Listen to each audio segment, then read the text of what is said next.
7h44 sur RTL. Elisabeth Martichoux, vous recevez ce matin Nicolas Dupont-Aignan. Bonjour Nicolas Dupont-Aignan. Bonjour Elisabeth Martichoux. Merci d'être avec nous dans ce studio d'RTL. Deuxième débat ce soir entre les 7 candidats à la primaire de la droite et du centre. Vous ne regrettez pas de ne pas en être? Pas un instant. Ça vous aurait donné de la visibilité? Mais mon combat politique n'est pas pour briller, il est pour servir mon pays. Et si j'ai quitté, il y a 10 ans maintenant, l'UMP de l'époque... En 2007. C'est parce que j'avais constaté que ce parti et ses dirigeants, qui déjà gouvernaient à l'époque depuis 20 ans, maintenant ça fait 30, ne traitaient pas les causes des problèmes des Français et qu'on ne devait pas mentir à nos concitoyens si on voulait régler le problème du chômage, si on voulait régler le problème du pouvoir d'achat, si on voulait redonner un espoir à notre pays, on ne pouvait pas continuer avec les vieilles recettes.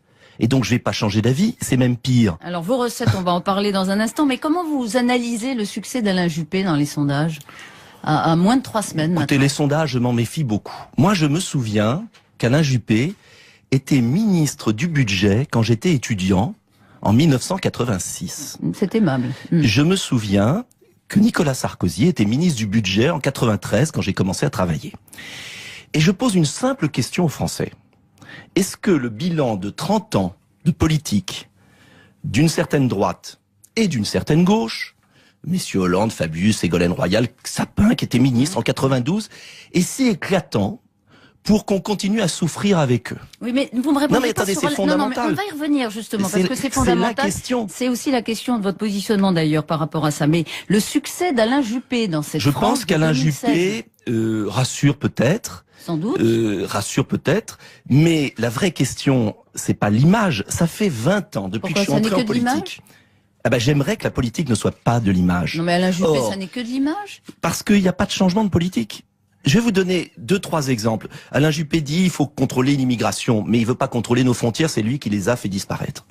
Il nous dit il faut défendre les PME. Il a raison. Mais les travailleurs détachés qui payent pas de charges sociales en France et qui font faire faillite à des milliers de PME, d'artisans, il ne veut pas changer. Si, il a dit, je suis désolé, dans les Échos, la directive des travailleurs détachés ne peut pas rester en l'état, ne doit pas rester en l'état. Mais comme François Hollande, ça fait des années que ce personnel politique dit, ça peut pas durer, mais ils acceptent un système politique, notamment européen, qui nous condamne à la mort lente, à la dégradation du pouvoir d'achat et donc à la souffrance des Français. Je suis convaincu comme gaulliste, républicain, qu'une autre politique est possible.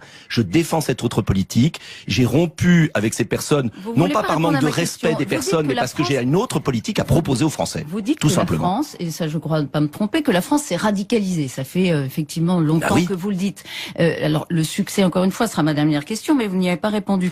Le fait que Alain Juppé rassure, comme vous le dites, dans ce contexte, qu'est-ce que ça dit? Mais ça dit qu'il y a une angoisse de nos concitoyens. C'est lui qui incarne l'État fort, comme l'a dit Valérie Pécresse à votre place hier matin. Tout ça, c'est du pipeau intégral. Et mon devoir, avant l'élection présidentielle, c'est de dire aux Français, ne regardez pas l'image, n'ayez pas peur de l'avenir, on peut changer les choses avec une autre génération politique, avec surtout d'autres mesures.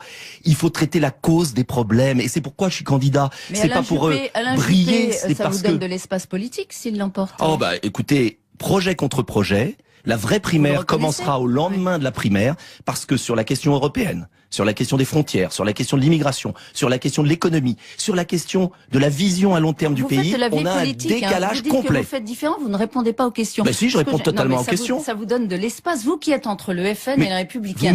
Une victoire possible de Alain Juppé le 27 novembre. Je vais vous dire, je prendrai celui qui sera élu par les électeurs de la primaire, et la vraie primaire va commencer parce que je suis convaincu que le projet que je vais défendre devant mes concitoyens est tellement meilleur que ces vieilles recettes recuites et cuites, tellement adaptées à ce que demandent les Français, parce que je crois que plus un Français ne veut revoir ceux qui ont gouverné et qui ont précipité la France dans la faillite, il faut quand même le dire à un moment, et en même temps les Français ne veulent pas d'une rupture dans le drame. Et je suis le seul à proposer une rupture, oui, tout à fait. Et je suis le seul à proposer une vraie rupture dans le calme. Et c'est ça l'enjeu de la présidentielle. Et pourquoi je suis contre la primaire? Attendez, pourquoi je suis très contre la primaire? C'est parce que c'est une immense opération de manipulation des esprits qui vise à occuper l'espace. Et pendant ce temps-là, on débat pas avec des gens qui proposent d'autres solutions. Le débat, il est organisé avec ceux qui pensent pareil, qui ont gouverné ensemble, qui ont le même projet. D'ailleurs, je remarque que M. Guénaud ou M. Miard, qui pensaient différemment, n'ont pas été mis dans la primaire. Parce que la primaire, c'est pour mettre le couvercle sur la marmite des idées et du changement. Il y a eu un complot là, pour les exclure. Il y a eu quoi? Mais bien évidemment, il fallait être... Vous dénoncez ça ce matin? Mais oui, parce qu'il fallait qu'ils soient entre eux. Ils pensent la même chose, ils ont été dans le même gouvernement. Vous connaissez leur seul programme. Supprimer des centaines de milliers de fonctionnaires, sans dire d'ailleurs lesquels, et dire tout va aller mieux après. Et rester dans cette Europe qui nous tue. Eh bien, je pense qu'on peut changer. Et il serait temps que les Français se réveillent. Et je leur dis, réveillez-vous. Ne subissez pas ça. C'est un mot que je vous ai entendu dire. Ils sont nuls, vous venez de le dire. Non, j'ai pas dit ils sont nuls. Vous traduisez mes propos. Non, vous l'avez déjà dit. Je vous ai déjà entendu. Je le pense. Ils sont nuls, mais vous le pensez. Attendez, il n'y a pas 6 millions de chômeurs aujourd'hui. Dénoncez ce système. Pourquoi est-ce que vous ne vous ralliez pas au parti qui, lui, dit qu'il est anti-système? Parce que ce parti anti-système, le Front National, est différent de moi. Je suis gaulliste, je n'ai pas du tout la même histoire politique. Florian Philippot se réclame aussi du gaullisme. Oh bon oui, écoutez, chacun fait ce qu'il veut. Et parce que je pense que le Front National n'apporterait pas les bonnes solutions qui permettraient de sauver la France. Et j'ajoute d'ailleurs que le Front National est le meilleur allié du système. Preuve en est au dernier régional. Il est son pendant. Les régionales, on nous a eu le choix. On a eu grandeur nature dans le Nord-Pas-de-Calais, dans le Midi. Qu'est-ce qui s'est passé? 20 millions de Français n'ont pas voulu voter et choisir entre d'un côté ceux qui nous ont mis en difficulté et qui essayent de survivre et de se recycler avec la primaire, les primaires, parce qu'il y a la primaire de gauche qui est pas de la tarte non plus, et puis de l'autre côté, un parti avec lequel on peut protester, mais que les Français ne veulent pas voir au pouvoir. 20 millions d'abstentionnistes. Et je veux redonner espoir à ces millions de Français qui veulent, mais je les comprends, mais de plus en plus de gens nous rejoignent.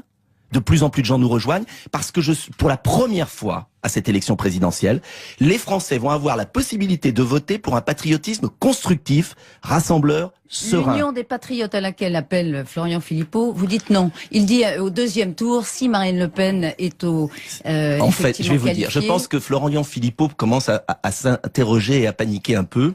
Il y a eu un sondage étonnant. Il y a des raisons de paniquer. Il y a eu un sondage étonnant sur le potentiel électoral. C'est pas les intentions de vote, je m'empresse de le dire.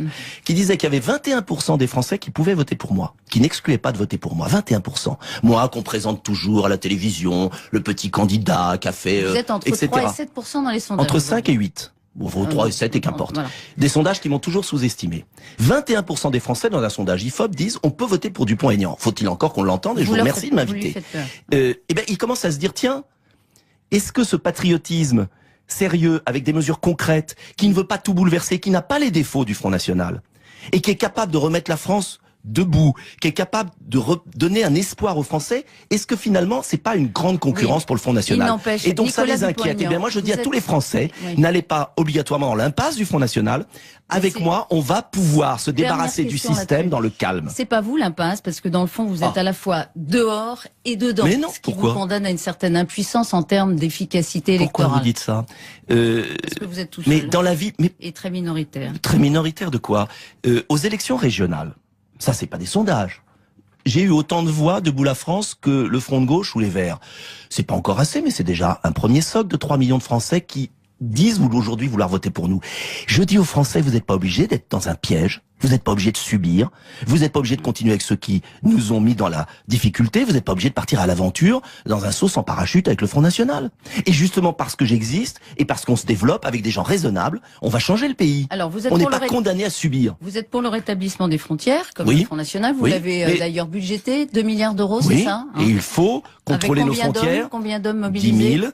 Et je constate, sur l'affaire de Calais, qu'on nous a une propagande incroyable, nous faisant croire que Calais c'était magnifique, que tout le monde était heureux d'accueillir les migrants. Bien passé, en termes d'ordre public. Heureusement. Vous le sauf que maintenant il y a un nouveau Calais à Paris, sauf qu'il y a un appel d'air considérable dans notre pays, parce que quand on nourrit, qu'on donne de l'argent, qu'on accueille des migrants eh bien, le message est passé en Afrique, et je préférerais qu'on aide les pays africains, qu'on permette aux migrants de vivre dans leur pays, plutôt que d'accueillir en France alors qu'on n'a pas les moyens. Mais il y en a un qui vient de le dire, j'en suis heureux. Alors justement, Attendez, comment la volte-face du pape? On pensait la même chose au même moment. Je pense au pape. Formidable.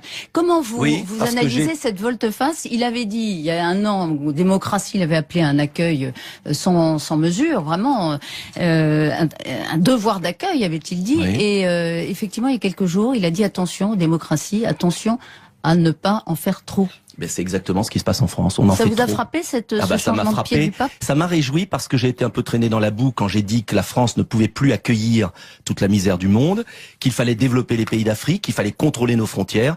Je remarque que le pape dit aujourd'hui la même chose. Je n'ai pas cette prétention, mais je pense que c'est de la raison. Il faut arrêter la démagogie, parce qu'en fait, il y a eu une démagogie gigantesque sur ce sujet. Sur quelle est? Mais bien évidemment, on doit accueillir tout le monde, on ne peut pas. Il faut s'occuper du développement de l'Afrique. C'est vital. Vous êtes pour établir des barrières aux frontières, y compris commerciales. Un mot, il nous reste 2 minutes, du CETA, qui a été ratifié dimanche. Les parlements vont être consultés. Vous êtes un de ceux qui êtes très contre, d'ailleurs, avec d'autres, avec notamment Jean-Luc Mélenchon.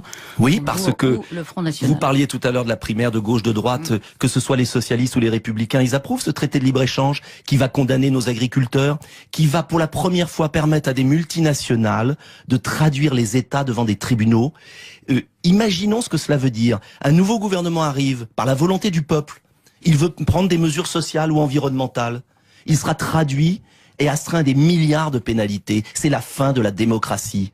Ça veut dire quoi? Ça veut dire qu'il faut à un moment que les démocraties se battent pour maintenir leur niveau social, environnemental. C'est ça l'enjeu. Et je suis un gaulliste social et je crois à la démocratie. Une question sur Emmanuel Macron, qui a annoncé hier soir sur Mediapart qu'il allait démissionner de la haute fonction publique. Vous saluez sa cohérence. Il dit, je ne peux pas à la fois demander une réforme de la haute fonction publique qui accorde un droit au retour à vie et y rester, donc je démissionne. Quelle tartufferie pour un homme qui était employé chez Rothschild, qui gagnait des millions. Et je pense que c'est de bonne conscience. On ne peut pas se présenter devant le peuple tout en ayant une carrière dans le privé. Jouer la vertu en démissionnant de la fonction publique. Moi, je crois que le service de l'État, c'est noble. Voilà. Plus que de travailler dans une banque d'affaires. Quand on veut servir le pays. Bruno Le Maire et Nathalie Kosciusko-Morizet avaient fait de même. Très bien pour eux. Cohérence. Par cohérence. Mais ils ont des ponts d'or dans le privé. Eh bien, moi, je vois pas en quoi être fonctionnaire, à gagner 1000 fois moins, c'est déshonorant. J'en ai assez de cette attaque permanente contre les fonctionnaires. Ils servent notre pays. Merci beaucoup Nicolas Dupont-Aignan d'avoir été avec nous ce matin sur RTL. En tant que gaulliste, je propose une autre politique, nous dit Nicolas Dupont-Aignan. Tous ces gens-là ont proposé des politiques qui ont fait faillite. Quant au Front National, il fait lui aussi partie du système. L'entretien est 7h44 sur RTL. Elisabeth Martichoux, vous recevez ce matin Nicolas Dupont-Aignan. Bonjour Nicolas Dupont-Aignan. Bonjour Elisabeth Martichoux. Merci d'être avec nous dans ce studio d'RTL. Deuxième débat ce soir entre les 7 candidats à la primaire de la droite et du centre. Vous ne regrettez pas de ne pas en être? Pas un instant. Ça vous aurait donné de la visibilité? Mais mon combat politique, sondage, je m'en méfie beaucoup. Moi, je me souviens qu'Alain Juppé était ministre du budget quand j'étais étudiant en 1986. C'est aimable. Je me souviens que Nicolas Sarkozy était ministre du budget en 93 quand j'ai commencé à travailler. Et je pose une simple question aux Français. Est-ce que le bilan de 30 ans de politique d'une certaine droite et d'une certaine gauche, messieurs Hollande, Fabius, Ségolène Royal, Sapin qui était ministre en 92, est si éclatant pour qu'on continue à souffrir avec eux? Oui, mais vous me répondez non, mais attendez, c'est fondamental. Non, mais on va y revenir justement, parce que c'est fondamental. C'est aussi la question de votre positionnement d'ailleurs par rapport à ça. Mais le succès... On ne devait pas mentir à nos concitoyens si on voulait régler le problème du chômage, si on voulait régler le problème du pouvoir d'achat, si on voulait redonner un espoir à notre pays, on ne pouvait pas continuer avec les vieilles recettes. Et donc, je vais pas changer d'avis, c'est même pire. Alors, vos recettes, on va en parler dans un instant, mais comment vous analysez le succès d'Alain Juppé dans les sondages à moins de 3 semaines? Écoutez, le politique n'est pas pour briller, il est pour servir mon pays. Et si j'ai quitté, il y a 10 ans maintenant, l'UMP de l'époque... En 2007. C'est parce que j'avais constaté que ce parti et ses dirigeants, qui déjà gouvernaient à l'époque depuis 20 ans, maintenant ça fait 30, ne traitaient pas les causes des problèmes des Français, et qu'on